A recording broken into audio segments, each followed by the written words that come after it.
La familia de mi novia me odia, pero nunca supe por qué hasta ese día. Me llamo Daniel, tengo 17 años y, como muchos chicos de mi edad, paso la mayor parte del tiempo entre la escuela, los videojuegos y, sobre todo, pensando en Sara. Ella es mi novia desde hace 8 meses, y esos 8 meses han sido los más intensos y felices de mi vida. Su risa cuando me cuenta chistes malos, la forma en que siempre me guarda la última porción de pizza, y sus ojos, que brillan cuando habla de sus sueños, me hacen sentir que todo es posible. Sin embargo, hay una sombra que se cierra sobre nuestra relación, la familia de Sara. Desde el primer día que la presenté a sus padres, la tía Marta, el abuelo José y sus 2 primos, sentí que me miraban como si fuera una plaga. Cada visita a la casa de sus padres terminaba con comentarios crudos, miradas frías y una sensación constante de que estaba haciendo algo terriblemente mal. No entendía por qué me trataban como a la peor persona del mundo. No les había hecho nada. No había dicho nada que mereciera tanto rechazo. Pero, como suele pasar en la vida, a veces el odio se alimenta de cosas que ni siquiera sabemos. Era la primera semana de diciembre. La nieve había cubierto la ciudad y la casa de los García, la familia de Sara, parecía sacada de un cuento de hadas, luces de colores en las ventanas, el aroma de pan recién horneado y el sonido de villancicos que se filtraban por la cocina. Sara me invitó a pasar la tarde allí para ayudar a su madre a preparar la cena de Nochebuena. Yo acepté con gusto, pensando que tal vez esa sería una oportunidad para acercarme más a sus padres y romper el hielo.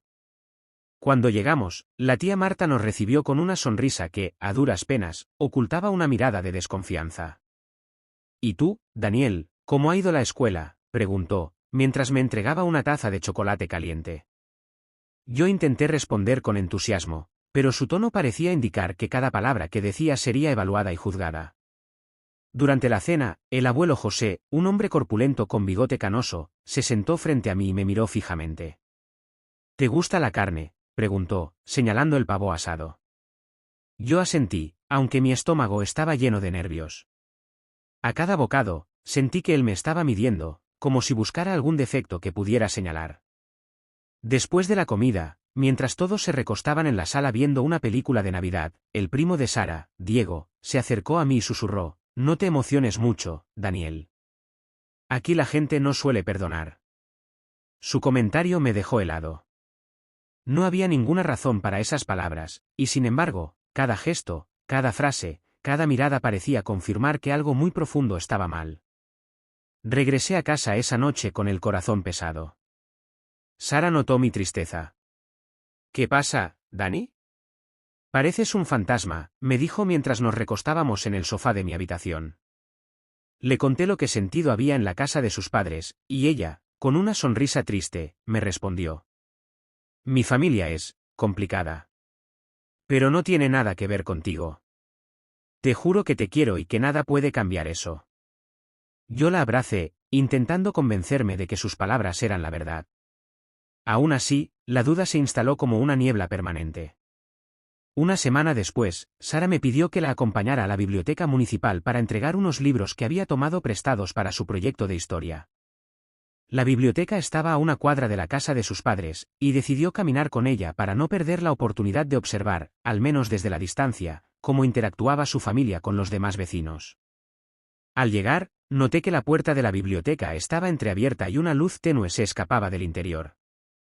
Sara se adelantó, y yo la seguí. Dentro, el ambiente era silencioso y había un aroma a papel viejo y tinta.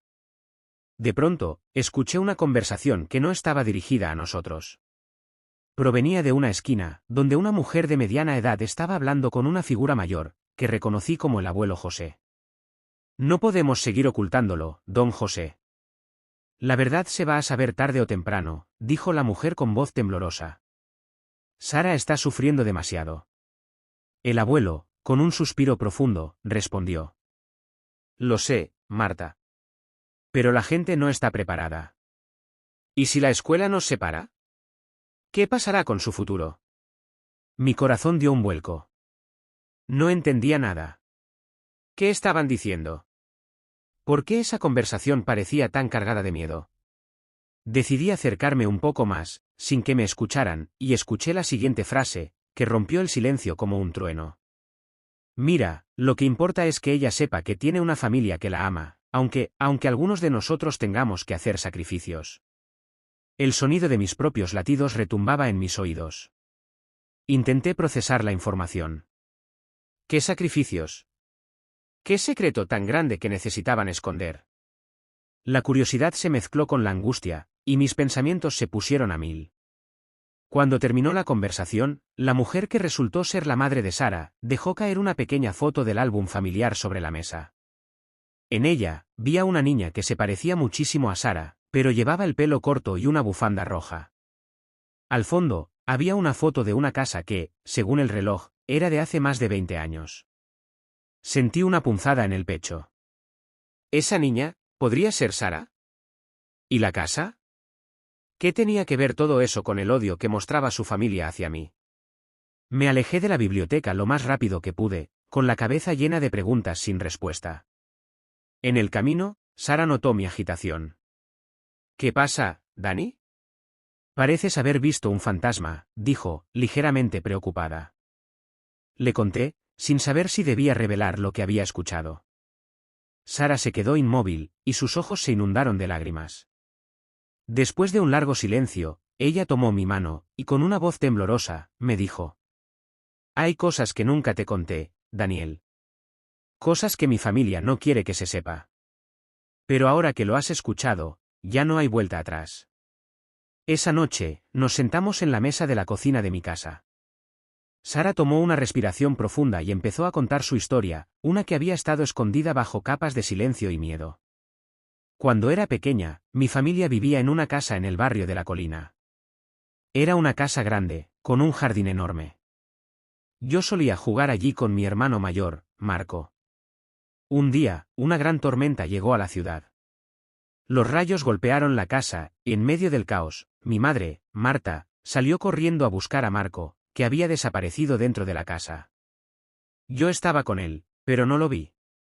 Cuando pasó la tormenta, los bomberos llegaron y encontraron a mi madre herida en el jardín, con una bufanda roja en la mano. Marco había muerto bajo los escombros. Mi padre nunca quiso hablar de eso. Decidió mudarse a la ciudad y comenzar de nuevo. Yo, Sara, también cambié de nombre, mi apellido original es Martínez, pero ahora soy García, para evitar que la gente recuerde lo que pasó. Yo escuchaba, atónito. El recuerdo de la foto de la niña con la bufanda roja cobraba sentido. El odio que la familia mostraba hacia mí no era por mí, sino por el dolor que llevaban dentro, un dolor que se manifestaba como una barrera que empujaba a cualquiera fuera del círculo familiar. ¿Y por qué? ¿Por qué me odian?, pregunté con voz temblorosa. ¿Qué tiene que ver todo esto conmigo? Sara bajó la mirada, y sus ojos se llenaron de lágrimas. Mi padre, don José, nunca pudo superar la pérdida de Marco. Cada vez que alguien se acercaba, temía que fuera una amenaza, que alguien fuera a llevarse a su hija como se lo había llevado a él. Cuando me presentó a ti, la primera reacción fue de protección extrema. No era odio, era miedo. Miedo a perderte, a verte herido, a que el pasado volviera a golpear. Esa es la razón por la que siempre te trataron mal. No es por ti, sino por el dolor que no ha sanado. Me quedé en silencio. El peso de la historia era enorme, pero también se levantaba una luz nueva sobre la situación. Entendí que la familia no me odiaba por alguna falta mía, sino que estaba atrapada en una espiral de dolor que no sabía cómo expresar. Entonces, ¿qué podemos hacer?, pregunté finalmente. No quiero que sigas siendo tratado así, y yo, también. Sara me miró, y sus ojos brillaron con una mezcla de esperanza y determinación. Debemos hablar con ellos.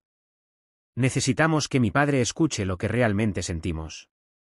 Tal vez, si comprendemos su dolor, podemos ayudarle a curarse. Los siguientes días fueron un torbellino de emociones. Decidimos que la mejor manera de romper el muro de silencio era a través de una carta. Sara, aunque temerosa, ayudó a escribirle a su padre y a su madre, exponiendo sus sentimientos, el recuerdo de Marco y la importancia de dejar que el amor fluya sin las cadenas del pasado. Yo también escribí mi parte, describiendo lo que sentía por Sara, mi deseo de formar parte de su familia y mi respeto por el dolor que estaban viviendo. Tardamos horas en redactar cada línea, eligiendo con cuidado cada palabra para que la carta no sonara como una acusación, sino como un llamado a la comprensión. Cuando la carta estuvo lista, Sara la entregó a su madre, Marta, quien la leyó en silencio y, tras un largo suspiro, la llevó al abuelo José. La tensión en la casa era palpable. La noche anterior a Nochevieja, el abuelo José se sentó en su silla de madera, con la carta en la mano y los ojos llenos de lágrimas. Yo estaba fuera, pero escuché el sonido del timbre de la puerta, y un golpe firme. La puerta se abrió lentamente y el abuelo José salió al pasillo, acompañado de Sara y su madre. La familia se reunía en el salón, y miré cada cara, buscando una señal de cambio. Daniel, dijo José, con una voz que temblaba como una hoja al viento. He sido un hombre duro, y he vivido con un dolor que me ha cegado. Pero al leer tus palabras, veo que no soy el único que sufre. He visto cómo te miraba con desconfianza, pero ahora entiendo que era miedo, no odio. Mi corazón latía con fuerza. La familia de Sara, la que había sentido como una barrera impenetrable, estaba empezando a abrirse. Papá, continuó Sara, con la voz firme. No quiero vivir bajo el peso de la culpa de Marco. Quiero que, como familia, aprendamos a honrar su recuerdo sin que nos haga daño. Daniel está aquí porque me ama, y yo lo amo. Necesito que nos acepte, tal como somos. El abuelo José miró a su hija, y luego a mí. Sus ojos se suavizaron. Tienes razón, Sara. He dejado que el pasado dicte nuestro presente. Pero ahora, en este nuevo año, quiero intentar cambiar. Daniel, si estás dispuesto, quiero conocerte de verdad, sin prejuicios. Yo asentí, sin poder contener una lágrima. Era el momento que había esperado toda mi vida, aunque nunca supe que la razón del rechazo era algo tan profundo y doloroso. Con el paso de los días, la atmósfera en la casa de los García cambió. El abuelo José empezó a contar historias de Marco, no como una sombra, sino como una luz que los había guiado. Marta, la madre, se volvió más cálida, y la tía Marta, que siempre parecía crítica, empezó a invitarnos a cenar. Incluso Diego, el primo, dejó de lanzar miradas frías y empezó a preguntarme sobre mis juegos de vídeo. Yo, por mi parte, descubrí que el secreto que había escuchado en la biblioteca fue la llave que abrió una puerta cerrada. No fue una simple conversación, fue la confesión de un dolor oculto que había alimentado el rechazo. Al conocer la verdad, pude entenderla, y el odio que percibió se transformó en compasión. Una tarde, mientras caminábamos por el parque que estaba al lado de la antigua casa de la colina, Sara sacó una foto del bolso. Era la misma foto de la niña con la bufanda roja, pero ahora estaba en una mano de su abuelo, quien la mostraba orgullosa. Mira, Daniel, dijo. Esta foto siempre estuvo guardada en el cajón del estudio, pero nunca la sacábamos.